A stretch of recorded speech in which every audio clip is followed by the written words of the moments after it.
Hi, I'm Doug from Dynamic Computing and welcome to episode 139 of 10-Minute Amiga Retrocast. Now, a few weeks ago, we had an A4000 Adventures show about my Amiga 4000 and the fact that it wasn't booting horribly reliably with my Warp Engine card in it. I took a lot of your information to heart on what I could do to resolve the situation, and between cleaning all the contacts and also some great advice to clean all of the contacts on the power supply that plugs into the motherboard, I gave those an absolutely thorough scrubbing. I'm pleased to say that she's now booting about 98.9% of the time. Every now and again, it will initialize the system. I can hear it initializing my audio card because it gives me a tone when it initializes my 16-bit audio card, but I won't hear the Warp Engine initialize. But then just a Control-Alt-Delete reset. Control-Alt-Delete reset. Okay, I've been in the PC world too long. Amiga Control reset, and she boots up fine every single time. And that happens actually very rarely now. Normally I just hit the power button, boom, she comes right up. So I'm pleased as punch that she's working reliably. So the other day, Salih Abayirek got in touch with me, also known as Kavanos. Kavanos, yeah, great person, over on the East Coast of the United States, and mentioned that they had some new cards that they wanted to send to me so I could take a look at them and do some reviews on them. And so I happily did. Now, this first card that we're going to talk about is the absolutely lovely and beautiful GottaGoFazt3r. And look how they did that. They did it cool kids style. GottaGoFazt3r. That's cool kids style. This card will add between 128 megabytes and 256 megabytes to your ZORRO 3 system. That means A3000 and Tower, A4000 and Tower. That's what this works in. Does it work in Amiga 2000? Nay, not at all. Don't even try.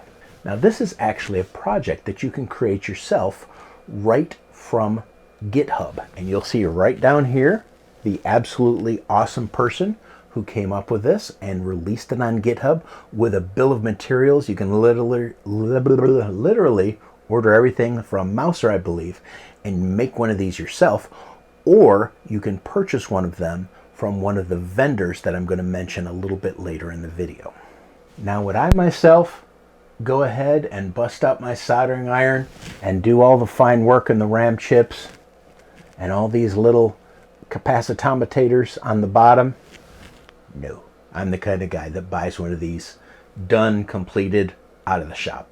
Now, there's a subset of you guys right now who are saying, what on earth do you need 256 megabytes on an Amiga for? Why would you even consider needing that? You don't need more than 2 megabytes or 4 megabytes to play Lemmings and Space Invaders. And to those people, you know, that's fine. That's fine. Look what I have for you over here.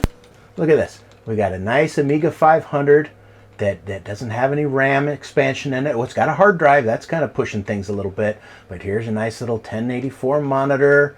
And you can put in your little Lemmings floppy, and you can play your Lemmings all day long on your 512K Amiga or 1 megabyte Amiga and have fun. But some of us do serious stuff with our Amigas. Even back in the day, back in the late 80s and early 90s, there were so many of us who would love to have more RAM on our Amigas.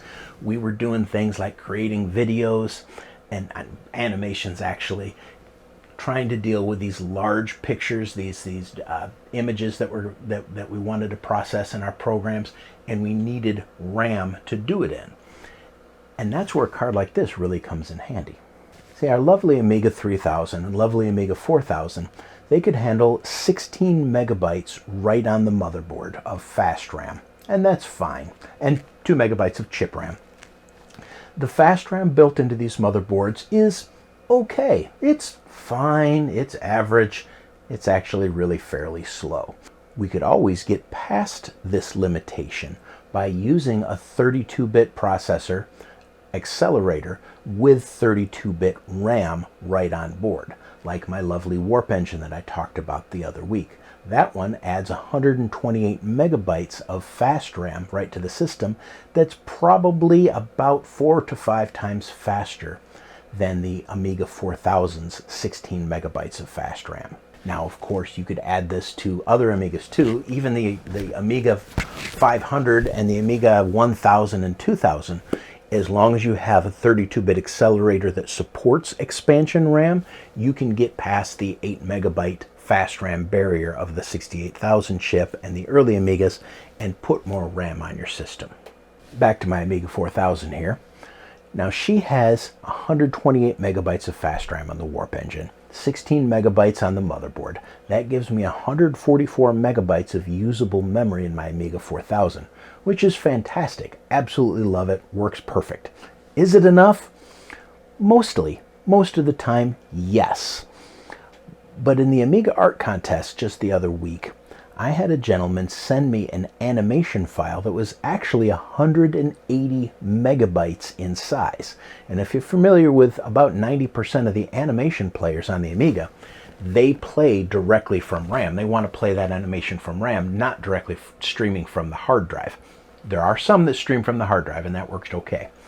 So if I want to even mess with this animation, if I want to even load it up into Deluxe Paint, I need at least 180 megabytes of memory on there. Also, when you're dealing with JPEG images like I do, you may have a 13 or a 15 or a 20 megabyte JPEG image that you take with your high resolution camera. And if you want to bring that into the Amiga, you would think, oh, 20 megabyte JPEG, all I need is 32 megs of RAM. No, see, the Amiga has to decompress that JPEG when it's working with it into its full 24-bit glory. So it decompresses it to about 3-4 times the size of the original file. So, you got a 20 megabyte JPEG, you might need 60, maybe even 80 or more megabytes of RAM to really effectively deal with that. Now, on a modern PC, we don't even think about that because we've got gigabytes. But the Amiga, we need to worry about it. Since Amiga 2.x, we've had a real physical limit of about 2 gigs of memory, and apparently realistically more like 1 gig of memory that the system can actually address. The 32-bit processors, yeah, they can address 4 gigs all day long. One of my friends on Twitter mentioned that if you go beyond a certain memory barrier with Amiga OS, it starts overlapping, and the Amiga starts thinking that the RAM locations are actually error codes and things go higgledy-piggledy. And the last thing you want on your Amiga is higgledy-piggledy. But since there aren't any real 1 gigabyte physical memory solutions available right now for the Amiga, at least not that I'm ready to show you yet, we're going to stick well below that 1 gigabyte memory barrier, and we're going to put 256 megs of extra RAM in this machine. Now look closely at this RAM card again. See the little symbol that says front? That means that goes to the front of the Amiga. Zorro 3 cards like this are not keyed. You can put them in backwards all day long, and guess what you're going to do if you put it in backwards? Maybe fry your machine. This has no mounts to hold it in place, but it's such a thin little card. There's no weight to it. It's no different than putting a RAM chip in an older PC. It stays in place just very nicely. I'm going to go ahead and stick this in, and we're going to boot her up. So look what we have here. 402 megabytes of memory in my Amiga 4000. Again, 128 megs on my accelerator, and then 256 megs in my new card, and then 16 megs of onboard RAM. But let's take a look at how that's set up. Here we've got our lovely sysinfo, but what we're interested in are the memory maps. So we've got 128 megabytes of 32-bit. That's on the accelerator card. That's priority of 40. Then we have 16 megabytes of onboard motherboard RAM. That's a priority of 30. Then we have 256 megabytes of Zorro 3 RAM, which is a priority of 20. And 2 megabytes of chip RAM, a priority of negative 10. Let's talk about why that is. So it seems odd that the 128 megabytes on the accelerator, okay, that's got the highest priority. That's fine, because it's the fastest memory. But then next, we saw that the 16 megabytes of onboard motherboard RAM came before the new 256 megs. That actually makes sense, because the Zorro 3 cards, so while Zorro 3 theoretically has a really nice data transfer theoretical speed of like 100 megabytes per second, because of the Buster chip and the other chips in there, you'll never see it in a million years, and it's actually like 12 or 13 megabytes per second is the maximum anything's ever going to transfer over the Zorro 3 bus. Yeah, that's 5-6 times faster than Zorro 2, but not quite as fast probably as the motherboard memory. So the Amiga, being the incredibly genius computer it is, says, okay, this 128 megs is the fastest memory, let's prioritize that.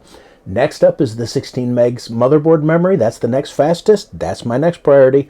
Then the 256 megs of the Zorro 3 memory, and after that, the 2 megabytes of chip RAM. It actually makes sense, and it actually works. And the Amiga is fine with it. You know, most everything I do is going to use the 128 megs of RAM first. Great. But when I'm loading in huge pictures like, ba-bum, that one right there I'm about to show you, the other memory really comes into play and helps, and it doesn't matter that it's not quite as fast. Let's take a look at what I'm doing. This is a project that I'm working on right now called Faded Rose, and you can see it's a nice lovely rose, but it's starting to die just around the edges here. It's you know, in its last day of even having any beauty left before it probably falls off the vine. Let's take a look at what the image is from. And here we have my Faded Rose 3 TIFF file. This was taken on my Canon 15 megapixel camera in RAW format.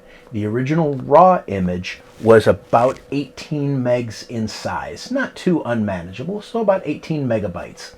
Then I brought it into my software on my PC, converted into a TIFF file that the Amiga would be able to read.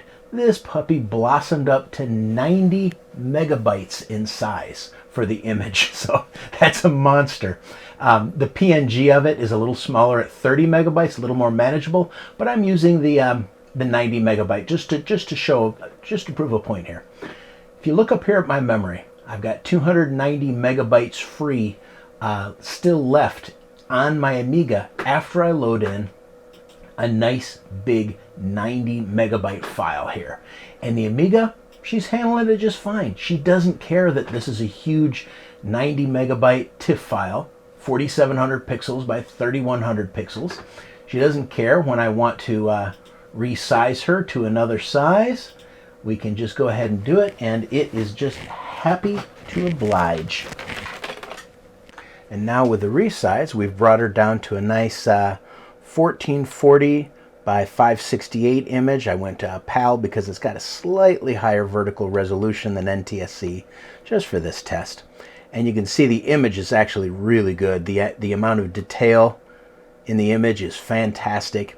And from here, I can go ahead and open it up in literally almost any Amiga AGA Paint program and have fun with it and do some work on the image. So if I was just using a machine with 32 or even 64 megabytes of RAM, I literally would not have been able to get this raw image into my Amiga at all. I would have had to brought it in as a JPEG file, which of course is going to cut down on the quality a little bit, or I would have to reduce the size of the image on my PC, and the Amiga couldn't handle it. So having the extra RAM in there was a huge benefit for me. Another benefit of being able to use so much memory in your Amiga is that we can really take advantage of the recoverable RAM disk, also known as the RAD drive, that came out many years ago. The RAD drive, what that does is that allows you to use RAM like a RAM disk here. This is a RAM disk, and as you put things in it, of course, the amount of physical RAM goes down, and that's great, and it's incredibly useful and fairly unique to the Amiga. Other systems, they can have RAM disks, but you always have to add extra software to get it to work. The Amiga, right out of the box, RAM disk, no problem. What a RAD drive does is it allows you to use a recoverable RAM disk where you can put things in RAM, and as long as you still have power onto the Amiga, you can restart it 1,000 times and it will keep the contents of your recoverable RAM disk. Basically, all we do is we go into Devs, DOS drivers, and we go into Storage, DOS drivers, and we'll generally, in storage, we're going to have the RAD drive. We're going to drag this on over, bloop. I have another RAD drive that I'm going to show you here, RAD 64, bloop. It's a big one. Now, what we do is we can take a look at these RAD drives and see exactly how they're set up. One way to do it is just to look in your information icon here. We see low cylinders, 0, high cylinders, 79, which is coincidentally exactly the same as a floppy drive. So when we either reboot the machine, or in this case, I can just double click it to activate the RAD drive, I hope. Yep, there it is. This is the exact same capacity as an 880K floppy disk drive and can actually be used as one, and when you reboot your machine, the contents of it remain the same. Now this one, RAD 64, this one I created as a bigger RAD drive. This one, high cylinder 5957, that actually works out to a 64 megabyte, 61 after it does the translation, but about a 64 megabyte recoverable RAM drive. I can put something in this 64 meg recoverable RAM drive, like this PNG file here, which is 30 megabytes. We're going to transfer that over, and we'll just watch and see how fast it goes. Not bad. 30 megabytes transferring from my SCSI drive over to my RAM. Yay. Now let's show all files. There we see in our RAM drive, we have a 29 megabyte fading rose PNG. Now we'll reboot the Amiga. There she's coming back to life. We're going to look in our RAM drive here, our RAD drive, and look at that. We can see 32 megs free. We're going to show all files, view by name, and let's snapshot that. There's our 30 megabyte file, which has survived a reboot. Now that's absolutely awesome, and there's lots of really useful things you can do with that. When you're working on files, working on programs, you can work on them out of the RAD drive, and they open and close much faster than from a hard drive, but you can restart the machine and your files are still intact. It's very useful. What else can we use a RAD drive for? Let's go ahead and delete this. One of the cool things about it is when you have a RAD drive that is the same size as a floppy, the Amiga actually will look at it as a floppy. Now, by default, I do not have the ability of the RAD drive to boot set very high. I have it at a -5 priority, which means the floppy drive is first, hard drive is second, and the RAD drive would be a distant third. But look what we can do here. We're going to say, this is called Track Saver. This is going to take an ADF file and make a real floppy disk out of it. So we're going to tell it, make a real floppy out of the RAD drive, and we're going to tell it which file to use. We're going to do the Amiga installation disk. There, install 3.2 ADF. Now watch how quick this is. We're going to convert that file into a disk. And again, this is in the RAD drive. Okay, boom. It just created the RAD drive, and the Amiga now thinks, for all intents and purposes, that this file right here, this install 3.2, is the actual install 3.2 floppy. Now we're going to switch over to another monitor and we're going to see how we're going to boot that. We're rebooting the Amiga. We're holding down both mouse buttons when we reboot it, so we get to our boot screen right here. We're going to do boot options, boing. You're going to see DF0, priority of 5. ZDH0, which is my hard drive, priority of 0. RAD 64, which is my 64 meg partition, and my floppy partition, -5, are its priorities. But from here, you can tell it, please, please, please boot from the RAD drive. Click on Use, click on Boot. Look what happens.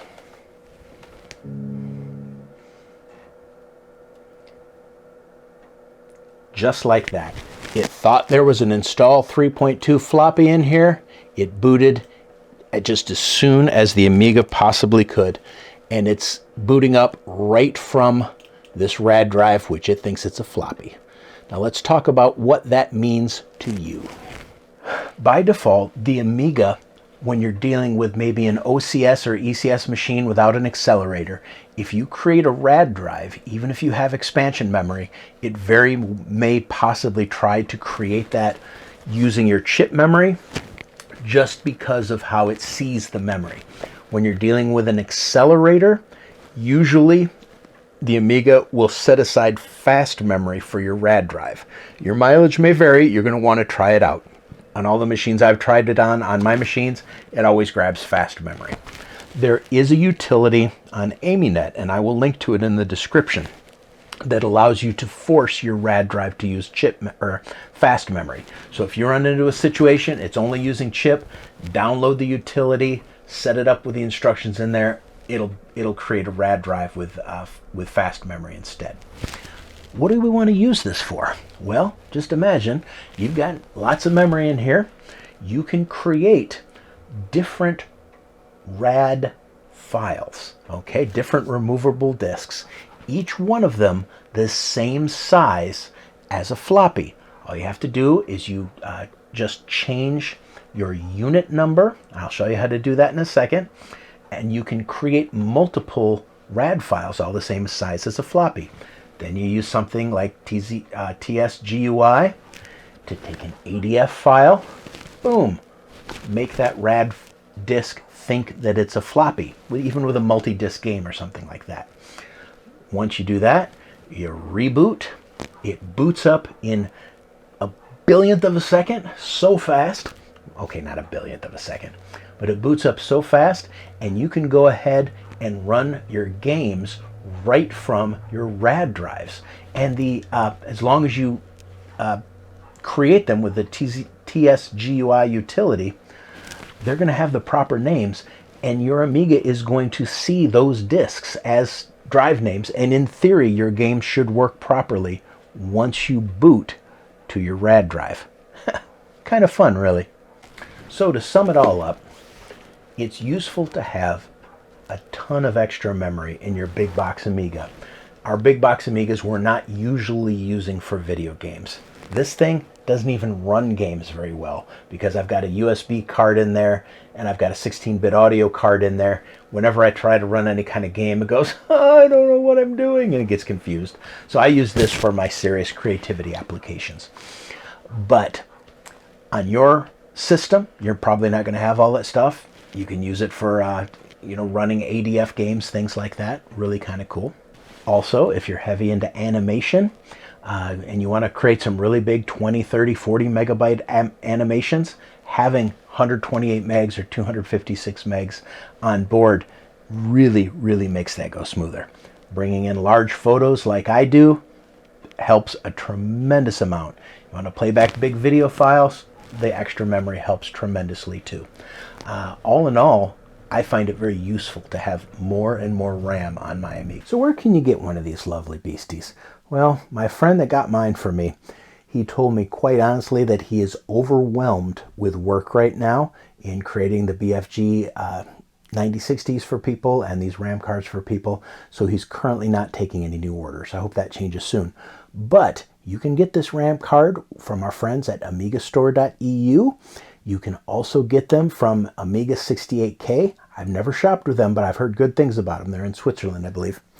And then there are several AmiBay and eBay sellers that sell them. So take a look in the description. You'll see some links to people who are selling these. Huge thanks to my patrons for all of their support. I really appreciate it. You can see them scrolling by on my first generation of Faded Rose. I'll be working on this and try and have some more fun with it and make it even more beautiful. Got some ideas for it. Pop on over to patreon.com/10mark and sign up. huge thanks to Kavanov64 for the delightful gift of the memory card. I really appreciate it. I owe you one, my friend, and you will get paid back for it in spades. Please follow me on Twitter while it still exists. I also am on Mastodon now. The link's in the description. Instagram, Facebook. Please like and subscribe. It really helps the channel a lot. There have been some of my videos that have been getting a lot of likes, but not a lot of comments. Yeah, just comment. I love to hear from you guys. Come on, let's keep the conversation going. Tell me how much RAM you have in your Amigas. Tell me what you do with all the RAM in your Amigas. Love to hear about your guys' systems. But until next time, this is Doug from 10 Minute Amiga Retrocast, signing out.